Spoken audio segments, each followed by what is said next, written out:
Chapter 19, Charlie. My relationship with Simon was recovering from the newspaper incident.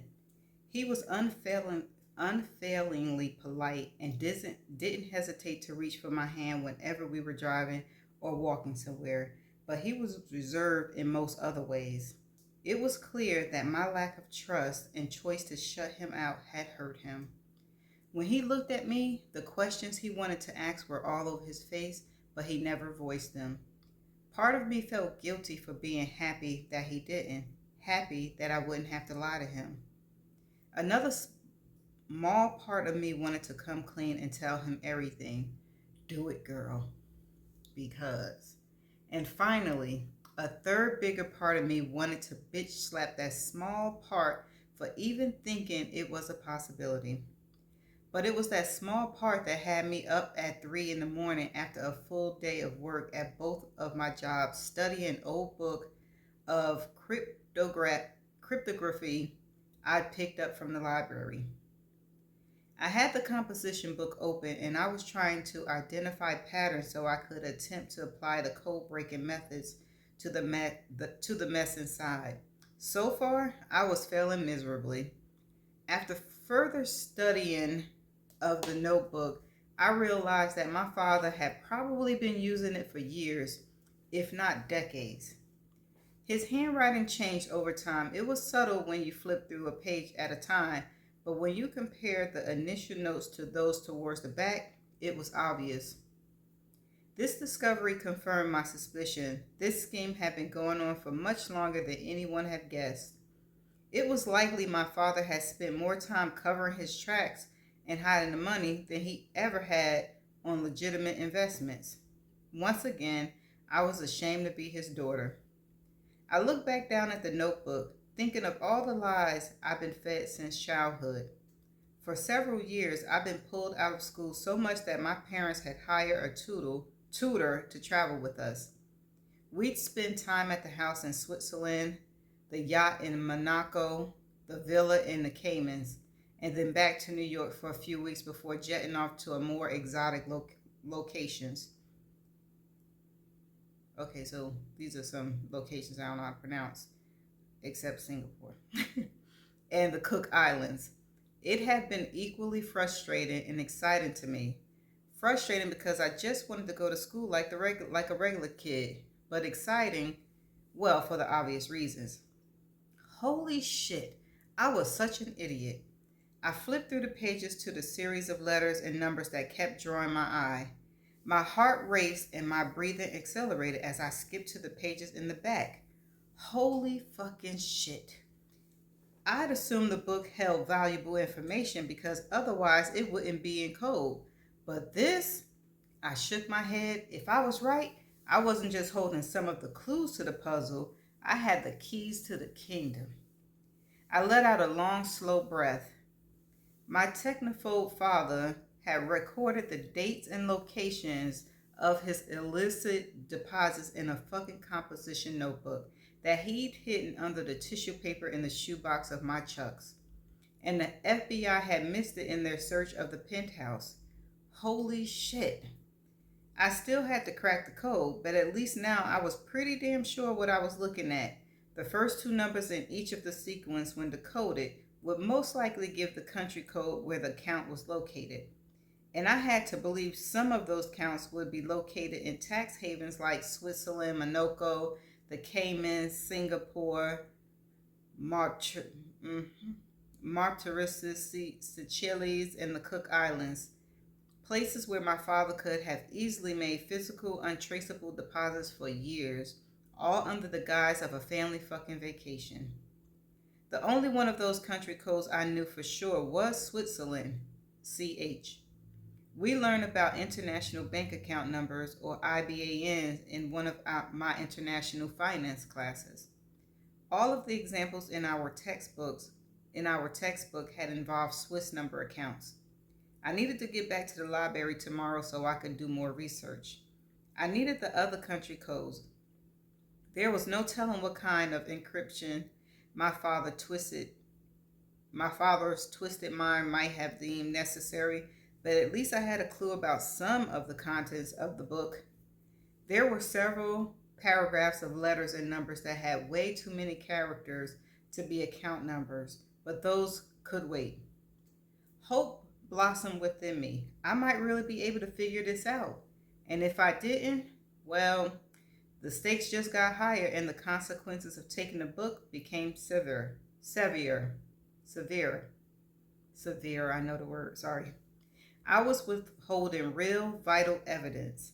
I should have turned the damn thing over to FBI as soon as I found it.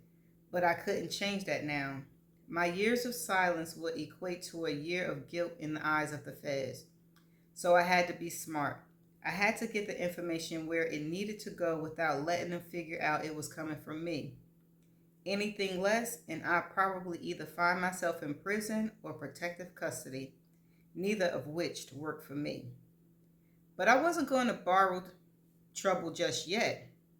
First, I needed to solve the cipher, and then I'd worry about how to deliver the information. If I could pull this off, really pull this off, I might have a chance at a semi-normal life, and that life could possibly include Simon. Except even if I were able to wash away the worst of my father's sins, when the dust all settled, did we really have a shot at a future? One that was out in the open in front of cameras and God and everyone? I didn't see how that was possible. I'd still be a liability to his political ambitions. But there had been some middle ground, and I would find it. I just had to break the damn code first. Chapter 20. Simon. When my mother asked why Charlie hadn't joined us for our family dinner on Friday night, I told her the truth. Charlie had to work. What I didn't mention was I hadn't invited her. I hadn't wanted Charlie to be subjected to my parents' interrogation tactics and spend the entire evening helping her awkwardly dodge every question, because I knew her well enough to know she wouldn't give a straight answer to any of them. It was starting to piss me off. How could I ever really get to know someone who wouldn't share even the most basic information? I didn't know how old Charlie was, where she was from, if she'd gone to college, why she was keeping a low profile, or any of the 100 other things I wanted to know about her. The discussion that had started in the parking lot of Jack's clinic had never been finished. I hadn't pushed for it for the same reason I hadn't invited her to dinner. The most screwed up part, I didn't need to know any of those things to start to fall for her. The little I did know was enough. I kept our interactions over the last week fairly casual, but even with all of the unknowns, one thing had become very clear. I wanted her. I wanted whatever it was we were still figuring out, and I was done with casual. I had 6 solid nights of sleep without nightmares. I was far from cured, but I was taking these 6 nights as a victory.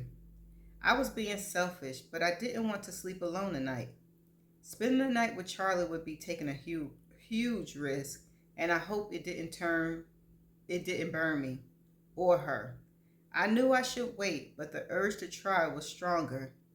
If she showed any hesitation, though, I'd back off.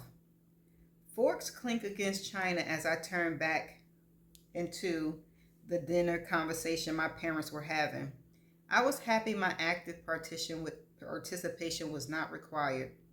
You absolutely will not be trying to climb on the boat until at least a month after your surgery. I forbid it. Don't be absurd, Maggie. I'll be fine.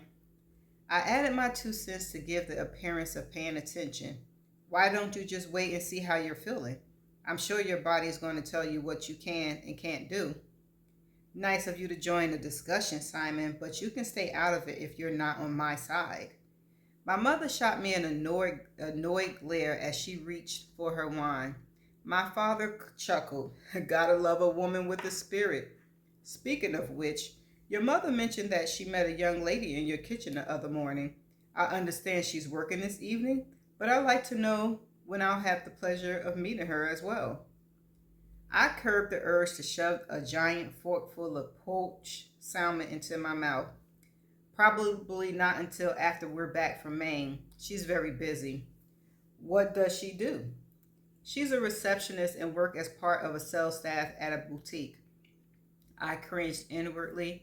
I didn't know why I felt the sudden need to pretty up what Charlie did. Because I didn't give a shit.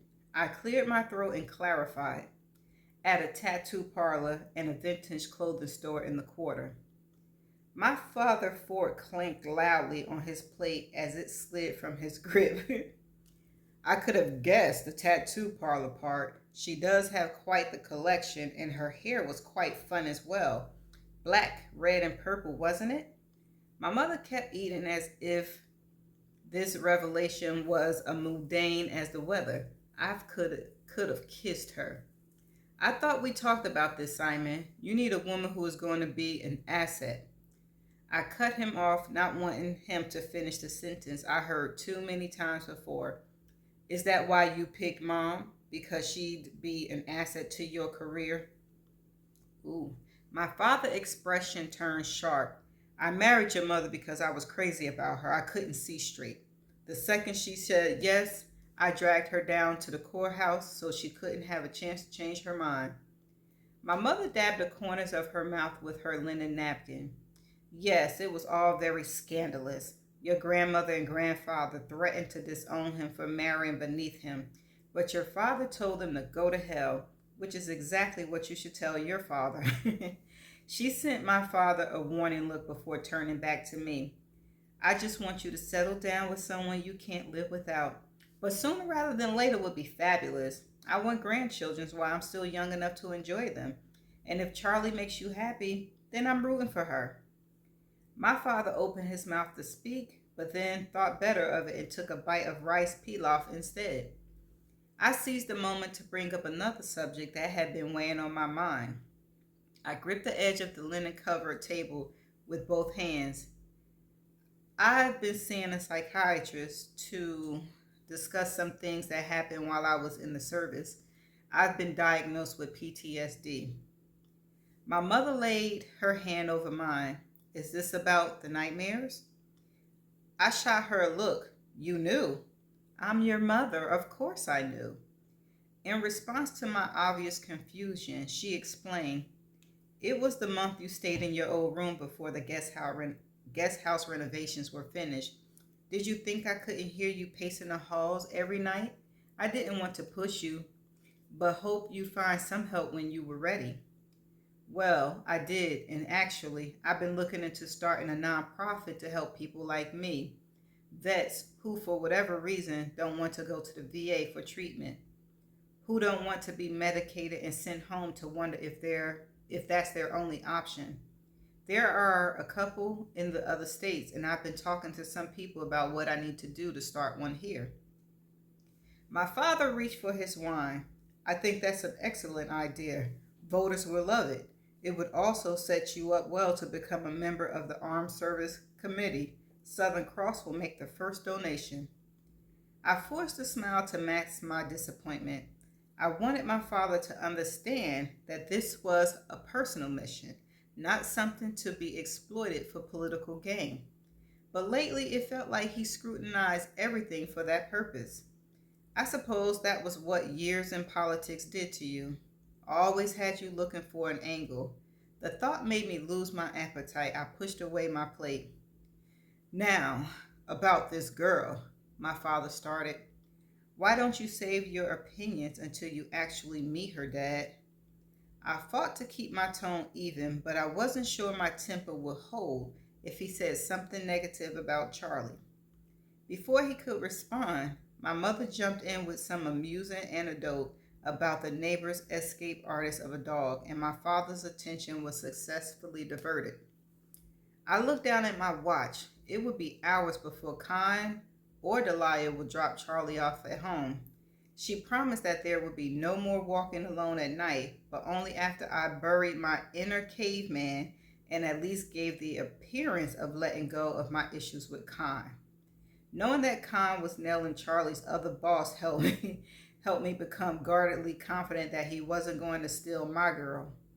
To Charlie's point, if she wanted to be with Khan, she would be already. It hadn't been an outright declaration that she wanted a relationship with me, but for now, I take what I could get from her. The remainder of the evening conversation was filled with my father grandly reminiscing about his days in Washington. I stayed silent, drank another glass of wine, and started to wonder if the only reason he wanted me to run for office was so he'd have a chance to move back into the circles that he slowly faded out of over the years. I hated to attribute a motive like that to him, but couldn't help but consider it. If I officially threw my hat in the ring this fall and decided to campaign, it would be because it was my decision, not my father's. That's the end of chapter 20. Okay, well, um, let me think. Well, how do I feel about this chapter? I think I like the chapter. Nothing's wrong with the chapter, but I think the his father's intrigue of wanting to know all about Charlie is going to push him to find out, especially when he keep having the thought in the back of his head that he knows nothing about Charlie. And I think he's gonna. I think he's getting frustrated, like he said, it's pissing him off, and he's going to. I think he's going to search her if she don't tell him soon. So I hope. I'm gonna keep saying this every time because I really wish that she would tell him. So that's all I got for this chapter. There was no definition words. I just was stumbling over tongue tied, So until my next chapter, I'll see you in chapter 21. Bye.